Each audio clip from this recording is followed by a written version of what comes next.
ऊंची रे अटरिया अब देखत चली। चतुर लोग मिली सौदा करी हैं, सब चतुर ही तो बने। नेता लोग कहते हैं भैया देखा सुनो प्रधान जी, हमने तो पहले ही से 10 लाख रुपया अलग रख लिया था, मैं जानता था कि आगे हवा क्या होगी इलेक्शन की। बनिया कहता सुना, हमने तो बदली का रुख देख के तिल्ली को रोक लिया था, अलसी को, कि आगे भाव बढ़ने वाला है। सब चतुर ही तो बने हैं, काला सफेद करके चतुरा। तुलसी कहते हैं चतुराई चूल्हे पड़े घूरे पड़े अचार, तुलसी राम भजन बिनु चारों वर्ण चमार। वो चतुराई चूल्हे में जाए आग में गिरे, आपका आचार विचार सदाचार कूड़ा घूर में जाए। यदि एक राम का भजन नहीं है तो चारों वर्ण चमार, सब चमड़ी के व्यापारी हैं। परिणाम निकलेगा फिर किसी न किसी चरम की योनि में जाना ही पड़ेगा, तो चमार नहीं तो क्या। पुनर्पि जननम पुनर्पि मरणम, चमड़ी की खोल को ही सब धारण करना है तो चमार नहीं तो क्या। चाम ओढ़ के ही चलना होगा, मोक्ष नहीं। इसलिए चतुर लोग मिली सौदा करी हैं, जो पूर्ण अनुरागी है, पूर्ण विवेकी, गुरु के प्रति समर्पित और एक परमात्मा की चाह वाला है। ऐसे चतुर ही लोग सौदा करेंगे। इस सभा मंडप में सब चतुर ही तो हैं, ये चतुराई में कोई कमी नहीं है।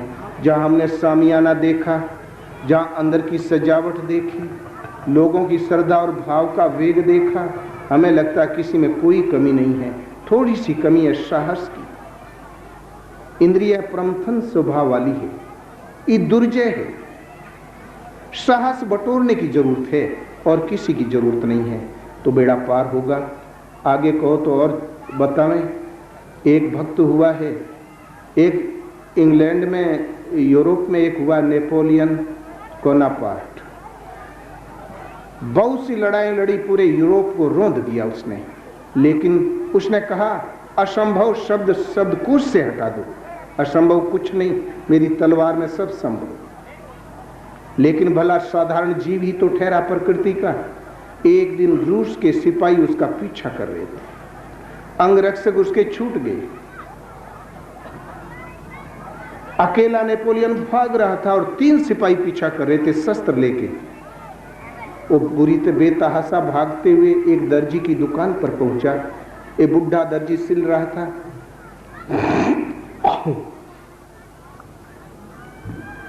बोले भाई दर्जी, मैं तुम्हारा सम्राट नेपोलियन हूं। रूस के सिपाही मुझे जान से मार डालने के लिए पीछा कर रहे हैं, तुम मेरे प्राण बचा लो, जो मांगोगे वो मैं तुम्हें दूंगा।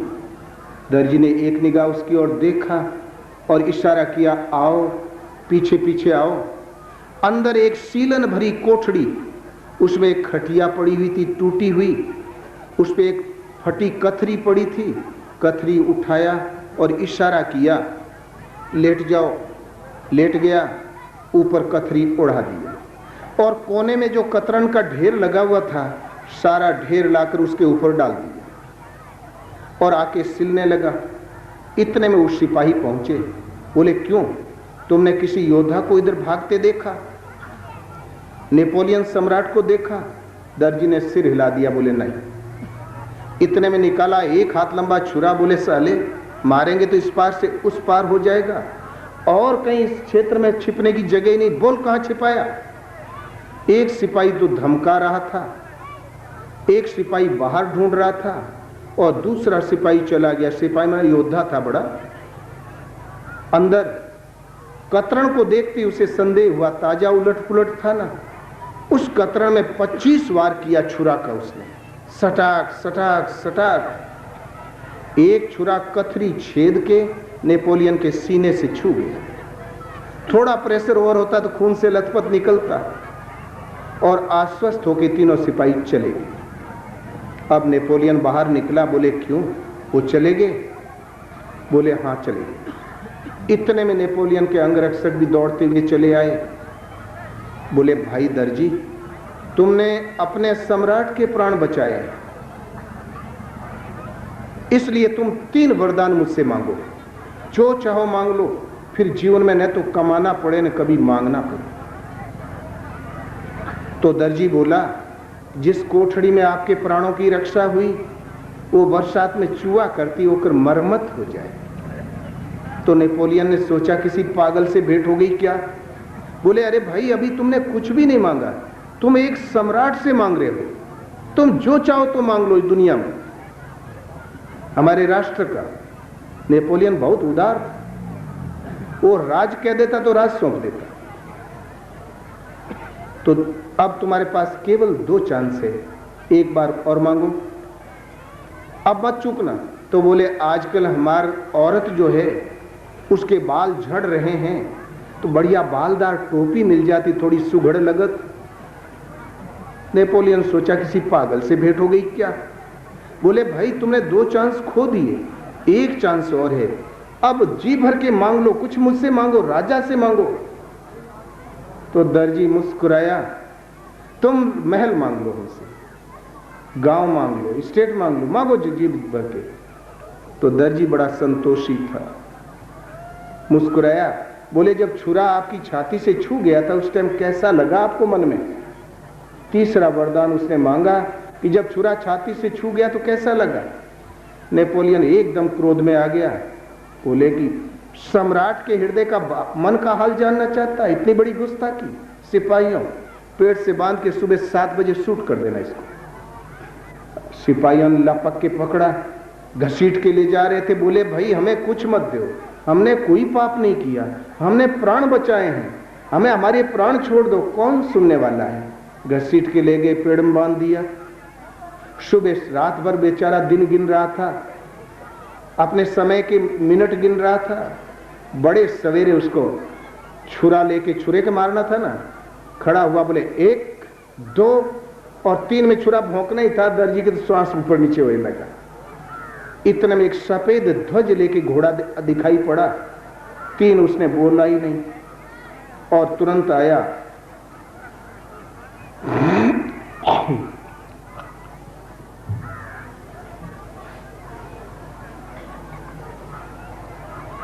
घुड़सवार उतरा, पत्र नेपोलियन का निकाल के दिया, उसको खोल दिया। बोले भाई दर्जी तुम्हारे घर की मरम्मत हो गई, टोपी तुम्हारी औरत के पास पहुंच गई, और जब मौत का छुरा मुझे छाती से छू गया था उस वक्त मुझे अपने मन में कैसा लगा, अब तुम समझ गए होंगे कैसा लगता है। अरे वो तो मन की बात कोई कैसे समझाए, घायल की गत घायल जाने। जो कोई घायल हो तो अब तुम समझ गए, जब छुरा दर्जी को छू गया छाती में तब न समझ में आया कैसा लगता है, अब तुम समझ गए होंगे। बड़ा हाजिर मस्तिष्क था। तो जथा, जब एक जीव राजा से नहीं मांग सकता तो जथा दरिद्र विबुध तरु पाई, बहु संपत मांगत सकुचाई। एक महादरिद्र कल्प वृक्ष पा जाएगा तब वो बहुत संपत्ति मांगने में संकोच होता है। जीव में कहाँ क्षमता कि सत्य को समझे और मांग ले, कारण जीव के पास है क्या। गो गोचर जहाँ लगी मन जाई, सो सब माया जाने ओ भाई। इंद्रियों और इंद्रियों के विषयों में जहाँ तक मन कल्पना करता है, बुद्धि निश्चय करती, सो सब माया जाने ओ भाई। और मन बुद्धि और इंद्रियां छोड़ के है क्या आपके पास। कितना बुद्धि से अति इंद्रिय ज्ञान कह के टाइटल भले दे दो, लेकिन है तो माया, मन का सोचा, बुद्धि का विचार। इसलिए भगवान से मत मांगो कोई चीज, विभूति है प्रभु के पास मत मांगो। वो कण के बराबर जो आप मांगोगे, भगवान से यदि मांगना है तो केवल भगवान को मांगो। इसलिए शरणागत साधक का एक ही फर्ज होता है कि ब्रह्मवेता वक्ता सुरत गुरु के लक्षण जान, इच्छा राखे मोक्ष की ताहि शिष्य पहचान। गुरु कैसा होना चाहिए, ब्रह्मवेता, ब्रह्म से संयुक्त हो, ब्रह्म वक्ता, ब्रह्म के विषय में व्यक्त कर सके, सूरत, साधक के श्वास को पकड़ के सूरत के साधना के पथ पर चला सके। ये तो गुरु के लक्षण। केवल मोक्ष की इच्छा रखता था शिष्य पहचान। मोक्ष माने परमात्मा। पूरा अभिलाष निरंतर होई, देखिए नयन परम प्रभु सोई। और जहां प्रभु आगे तो आप घाटे में नहीं, प्रभु आएंगे तो प्रभु की प्रभुता आपके और छा जाएगी। लक्ष्मी जी आके झाड़ू लगाने लगेगी। एक बार लक्ष्मी और विष्णु में, अब ना प्रश्न लंबा नहीं करेंगे, अब तो प्रश्न पूरा हुआ ना। 1 कोट सत्संग हो गया और पाणी जी और कुछ बहुत बातें कहने से क्या फायदा। हाँ। एक अहीर रहा, बीच रास्ते में खूंटा गाड़ दिया। गांव की घटना, एक अहीर था, बीच रास्ते में खूंटा गाड़ दिया। तो गांव भर ने मना किया, नहीं माना। तब सरपंच आए, पंचायत जुटी, बोले देख ये रास्ते में न गाड़, तुम्हारे पास जगह है ना, उसमें गाड़ दे। कमी हो तो ग्राम समाज से और दे, उसमें भैंस बांध दे, बीच में न गाड़। देख बहन बिटिया निकलत है, मर मेहमान आते हैं, या शिष्टता भी है। देख फलाने दादा का पांव टूट गया। तो बोले पंचों आपकी बात सिर आंखों पर, लेकिन खूंटा यानी खड़ी हूं। तो बेवकूफ, इससे बड़ा नुकसान है, गांव में अशिष्टता का प्रश्न। भाई बहन निकलती, उनको चोट लगी। तो बोले पंचों कहते सब ठीक हो, लेकिन खूंटा यंठे गड़ी हो। तो एक सयान पंच उठा और 2 ही झापड़ मारा उसको खींच के, और लड़कों से कहा उठा के गाड़ दो रे, वहां बाजू में गाड़ दिया। जब खूंटा गड़ गया तब बोला पंचों जब हमरे नहीं समझ में आवत रहा तो खूंटा गाड़ दे का चातरा, मारे वो कहे। तो किते मनावो पाए पड़ी, किते मनावो रोए, हिंदू पूजे देव खड़ा, तुर्कन काबू होए। हम कितना खूंटा गाड़ब, लेकिन खूंटा अपनी ही जगह गाड़ोगे, ये जीव का स्वभाव है। इस पूर्वाग्रह से मुक्ति पाने के लिए सतत सत्संग नितांत आवश्यक है। मति की रति गति भूति भलाई, जब जय जतन जहाँ जेहि पाई, सो जानब सत्संग प्रभाव, लोकहु वेदन आने उपाव। मति कीर्ति कल्याण विभूति जब कभी किसी ने पाया तो सत्संग का प्रभाव। न लोक में कोई उपाय है, न वेद में कोई उपाय। पोथा पढ़ जगमुआ पंडित भयान कोई, वेद में कोई उपाय नहीं। जब कभी किसी ने पाया तो सत्संग में ही पाया है। इसलिए सौभाग्य से सत्संग उपलब्ध है। बड़े महाराज और एक बड़े महाराज सब पधारेंगे, उस टाइम फिर जो वार्ता होगी आगे बढ़ेगी। बोलो श्री गुरुदेव भगवान की जय। बोलिए गुरुदेव भगवान की जय। बड़ी ही अमृतमयी वाणी। मैंने जो शब्द कहा था वह आपके कानों को निश्चित साकार लगा होगा कि कितनी मीठी वाणी में परम पूज्य स्वामी जी महाराज। बहुत धन्यवाद कर रहा हूँ, आप लोग परिचय पाने के लिए भी उत्सुक होंगे।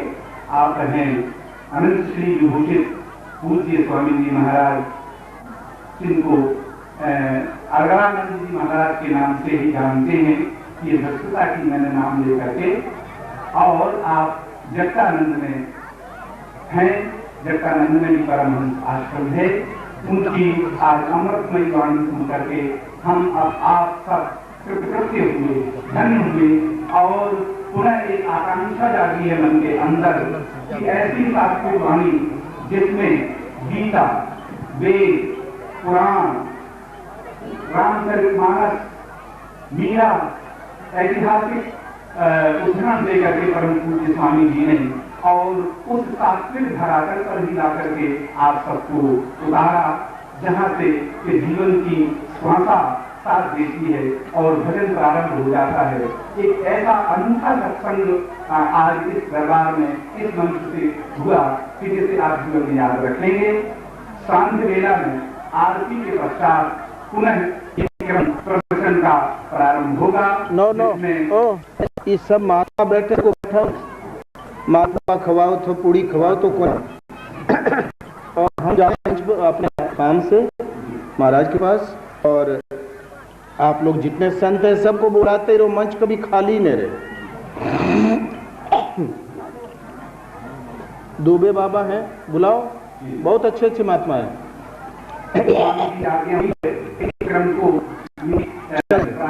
तो कभी नहीं करते। और बैठ करके ये प्रवचन की श्रृंखला और भी आगे चलेगी। और में भी क्या लिखा है, भगवान जो अनुसुईया उनके भी उनकी शैली और स्वामी जी बना रहे हैं, उनके भी प्रवचन होंगे। का बहुत ही सूक्ष्म करूं तो कल आपको ओम एक छोटा सा किसकी डायरी ओ गलती करे फेंके के ढंगे नहीं, क्रिकेट नहीं खेलते ना।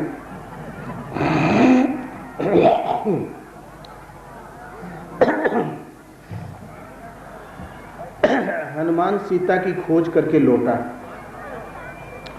राम खड़े हो गए, बोले अरे हनुमान तुमने सीता को सचमुच देखा क्या?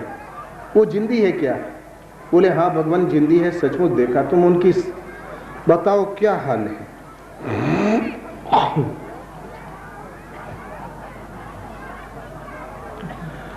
तो बोले उसने क्या संदेशा दिया, कैसे? निरोग तो है, हमें तो विश्वास ही नहीं होता कि वो जिंदी होगी। तब फिर वो कैसे रहती, सुख से तो है। तो हनुमान ने कहा सीता की अति विपत्ति विशाला, बिनहि कहे भली दीन दयाला। विशाल विपत है बगैर कहे भली, पलक पलक करुणाए तन जाहि कल्प संभीत।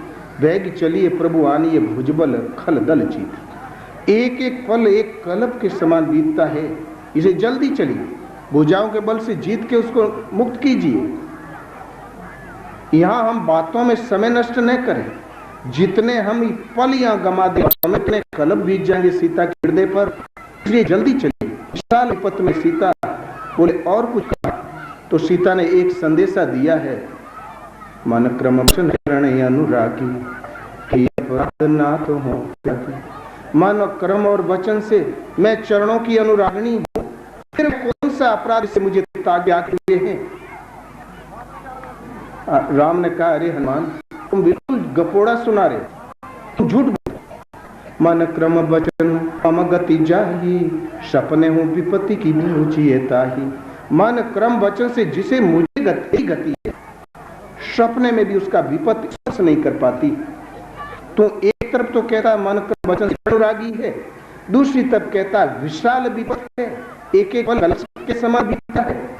विपत है तो अनुरागी नहीं, और अनुरागी विपत नहीं होनी, तो अकारण थोड़ा सुना रहा है। तो हनुमान का नहीं, विपत केवल इतनी कि निज पद नयन दिए मन, और रामचरण पद है परम दुखी भा पवन सुत देखी जानकी दिन। ये नहीं, विपत केवल इतनी है कह हनुमंत विपत सोई, जब तब सुमिरन भजन होई। सच पूछो तो जीव मात्र के लिए एक ही विपत है, वो क्षण वो घड़ियां विपत्ति की हैं जब प्रभु का भजन सुमरण स्मरण न हो। कह हनुमंत विपत्ति प्रभु सोई, जब तब सुमिरन भजन न हो। तो और तो सब ठीक, कोई विपत नहीं, लेकिन समय समय पर रावण आता तो अकारण ही समय बर्बाद कर देता है। कभी तलवार दिखाता है, कभी राक्षसियां जपटाता है, कभी जादू करता है। तो यही विपत्ति के क्षण है, इसलिए वेगी चलिए, निर्विघ्न भजन के हेतु उसको मुक्त कराइए। तो विपत स्वार्थ साच जीव करेहा, मन वचन राम ने। सच जीव मात्र के लिए स्वार्थ एक ही दिशा में है, मन से, काया से, वचन से हम एक परमात्मा के चरण कमलों में सही। और वो घड़ियां हम साधक की विपत्ति की घड़ियां हैं। एक साधक ने प्रश्न रखा, बोले भगवान भीड़ आ जाती है, जन चौपट हो जाता है, हम मन हो जा, फिर भीड़ की तो आश्रम में आग लगे, वहां चला जा जब भीड़ न हो। पूज्य गुरुदेव हम गुरु महाराज केवल इसी भय से कि भीड़ आ रही। तो भीड़ आने का अर्थ क्या होता है? भीड़ के साथ आता है लोगों की भावना, राम आ जाता है उस आने और सताने लगता है। तो कहे हनुमंत विपत्ति प्रभु सोई, जब तक भजन पूर्ण समरण मन क्रम वचन ममति, सपने विपत्ति की मुझियता। मन क्रम वचन से एक प्रभु के प्रति समर्पण है तो विपत्ति भी संपत हो जाएगी। जो रण सता रहा है शत्रु मित्र हो जाए, सुमेरु पर्वत है तो रजकण हो जाएगा। जब उनकी कृपा हम लेते हमसे बन गई, तो इसलिए स्मरण करो। चौपाई तो सब सही है। इन्होंने ये पूछा था कि मन क्रम मम गति ही, सपन विपत्ति की बूझियता ही। तो हम कर्म गति सपने में को, लेकिन साधक का स्तर ऊंचा और नीचा है। अभी सीता का उतना नीचा है, जब तड़की भड़की देता नष्ट हो जाए। होगा तो राम। बोलो श्री गुरुदेव भगवान ने की जय। चले ना अब, और अब स्टेज पर नहीं तो खत्म हो जाए, दूसरा आवर हम भाई